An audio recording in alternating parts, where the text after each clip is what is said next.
ও পঞ্চা, পঞ্চা ভাই ঘরে আছিস ভাই? কি রে তুই হঠাৎ? এ ভাই কি বলবো, একটা খুব বিপদে পড়ে ভাই তোর কাছে এসেছি ভাই। বিপদ? কি বিপদ বল? ভাই আর্জেন্ট 500 টাকা ধার দে না ভাই।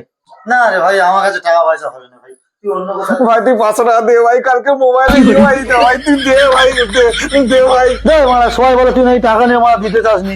এ ভাই ওইগুলো একদম মিথ্যে কথা, আমি তো পাঁচে বলছি, আমি তোকে 2-4 দিনের মধ্যে টাকা দিয়ে দেবো ভাই, তুই টাকাটা দে ভাই, খুব দরকার রে ভাই। আচ্ছা ঠিক আছে, আনে টাকা দিচ্ছি ভাই, কিন্তু তবে 2-4 দিনের মধ্যে আমার কিন্তু ফেরত চাই ভাই। টাকাটা কিন্তু আমার আর্জেন্ট লাগবে, কিন্তু বলে দিচ্ছি। হ্যাঁ ভাই দিয়ে দেবো। তুই বিপদে পড়েছিস সেই জন্য দিচ্ছি।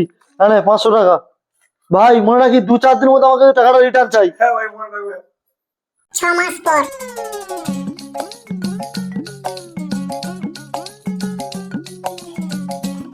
ভাই কি রে, আমার টাকাটা দিবি নি?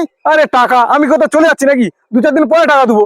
আরে মানে তোর 2-4 দিন, তুই 2-4 দিন বলে বলে 5-6 মাস কাটিয়ে দিলি, আর আমি দিকে আমার ধান কাটা হচ্ছে, টাকাটা তো এবার দিবি নাকি? হ্যাঁ মা, তোর কি 500 টাকার জন্য ঘুম ধরে? আমার হাজার হাজার টাকা কত লোকের কাছে পড়ে আছে মারা, বুঝছো বল? 500 টাকার জন্য মারা রাস্তাঘাটে মারা অপমান করতে পার। 1 বছর পর।